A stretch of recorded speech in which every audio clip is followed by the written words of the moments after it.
Chair now recognizes the young lady from California, Ms. Barragan. Thank you. Madam Secretary, I serve as the second vice chair for the Congressional Hispanic Caucus, and it's been some time since you've come, you've met with us. Will you commit today to coming back to meet with the Congressional Hispanic Caucus? Yes. Okay, we do that soon? Yes. Great, thank you. Madam Secretary, we know that ex-FBI Director James Comey took contemporaneous memos on his meeting with Trump and his interactions. We also know that your former boss, Secretary John Kelly, also wrote contemporaneous internal memos about his interactions with the president, in particular, how he was ordered to give Mr. Kushner the top security clearance. My question is very simple, and I remind you, Ms. Secretary, that you are under oath. Have you taken any contemporaneous memos about your interactions with President Trump? No, I have not. Madam Secretary, do you know how many children have died in CBP custody under your tenure as Secretary? Yes, so we have the numbers for CBP and ICE. Can you give me the numbers of how many children have died? Yes, I can. If you'll give me 1 second, I just don't want to misspeak. But this last year we had, or so far this year, we've had 3, as you know, in CBP custody. So far, Madam Secretary, are you expecting more children to die? No, ma'am, I just want to be accurate with the time. To be clear, any death is a tragedy. Any death should be prevented. And part of what I've asked this body to do is change the laws so that we have a better chance. Do you know the names of the children that have died? One was a stillborn death, but the other 2 were Felipe and Jacqueline. Have you spoken to their families at all, Madam Secretary? I have not spoken with their families, no, ma'am. Okay. I want to turn to a slide that I have. If we can put it up, there it is. You testified that asylum seekers are not being turned away at the ports of entry. Was that your testimony here today? They are not turned away. They are brought in. I'm not sure if you're talking about the Migrant Protection Protocol, but in that case, any asylum seeker who comes to a port of entry, you basically have just said their claim. Okay, well, let me tell you, Madam Secretary, either you're lying to this committee or you don't know what's happening at the border. And I have been there firsthand, and I have seen it twice. More recently, it just happened on Saturday when I happened to be crossing the border with my mother.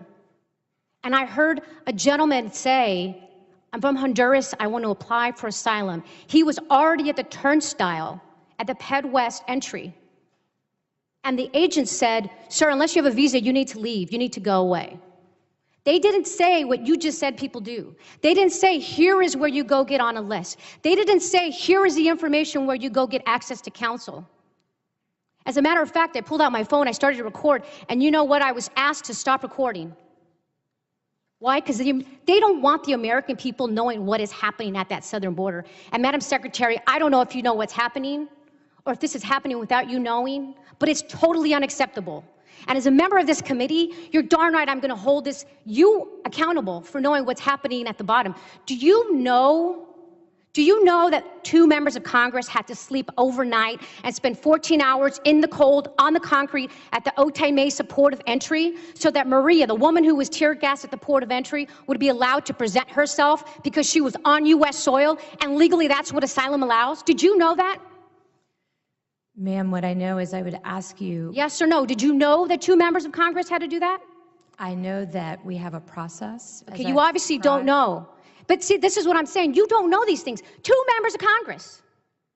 Does it take 2 members of Congress to be there to witness somebody presenting themselves for asylum at the port of entry?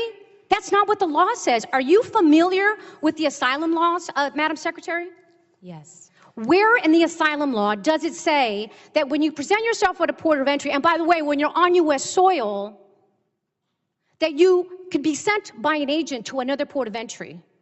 Is it anywhere in the asylum law? What we're trying to do is process... It's not in there. I know, just it's a yes or no. It's not in there.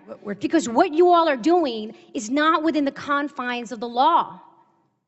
You talk about a list. Under what authority is there in U.S. law that a list could be started to have people wait in Mexico? Do you have that authority?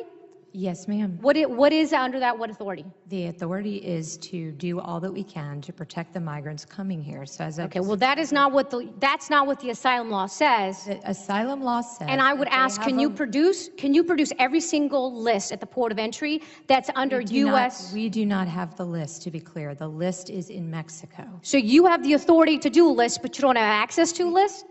And you don't control that list? What I mean by the list, ma'am, is that So you're basically farming this out to the, Would you to like the me Mexican to answer authorities? any of your questions? Well, you don't I'm have happy to do answers. so. You're But how do you know? Because you're not giving me the opportunity. because these are simple yes or no questions. It's it's- authority is, hey, there's this law, this is what it's under, and you haven't done that. The very last thing I just want to say, because my time is up, is you said that you waited to give direction on how to implement the zero tolerance policy because you wanted to do it with compassion. Do you know how outrageous that sounds? You wanted to separate children and families, and you wanted to do it with compassion. So in the meantime, you didn't do anything at all, and you let kids be separated without tracking them. Do you know how outrageous that is, Madam Secretary? You have no feeling, no compassion, no empathy here. Gentlelady's time has I expired. yield back. Thank you. Chair now recognizes the gentleman from Texas, Mr. Crenshaw. Thank you, Ms. Slotkin.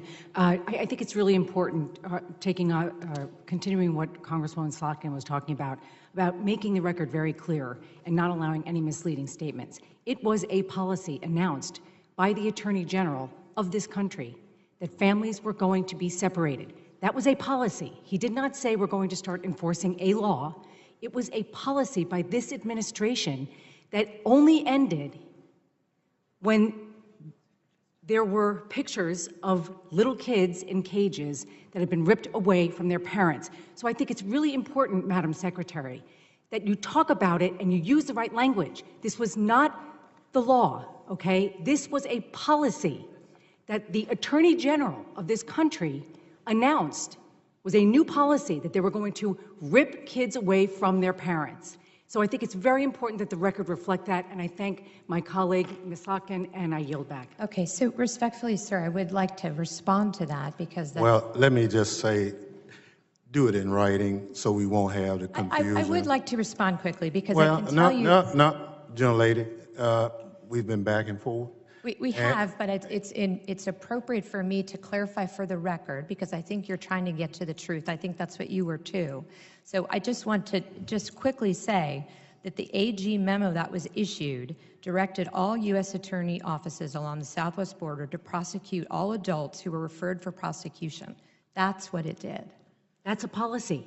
But that is a policy. Not as you described it, Madam ma'am. It wasn't Secretary, about... that is a policy. When you knew that that policy was going to result in children having to be taken away from their parents. That's a policy.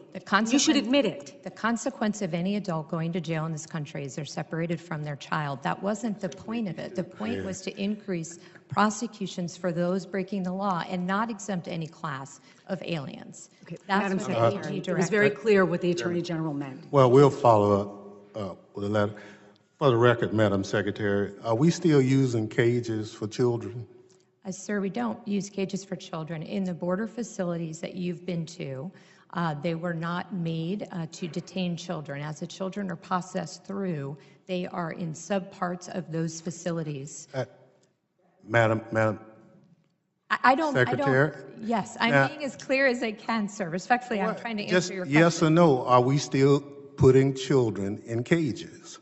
To my knowledge, CBP never purposely put a child in a cage if you mean a cage like this. Purposely or whatever, are we putting children in cages as of today? Children are processed at the border facility stations that you've been at. Some of the And I've seen the cages. I just want you to admit that the cages exist. Sir, they're not cages. What are they? Areas of the border facility that are carved out for the safety and protection of those who remain there while they're being processed. If we have two gangs, we separate them into separate areas of that facility. If we have a father and daughter, we separate that from another son. We're not going to go through the semantics. Now, I saw the cyclone fences that were made as cages, and you did too. All you have to do is admit it. If it's a bad policy, then change it. But don't mislead the committee Do not mislead the committee. Chair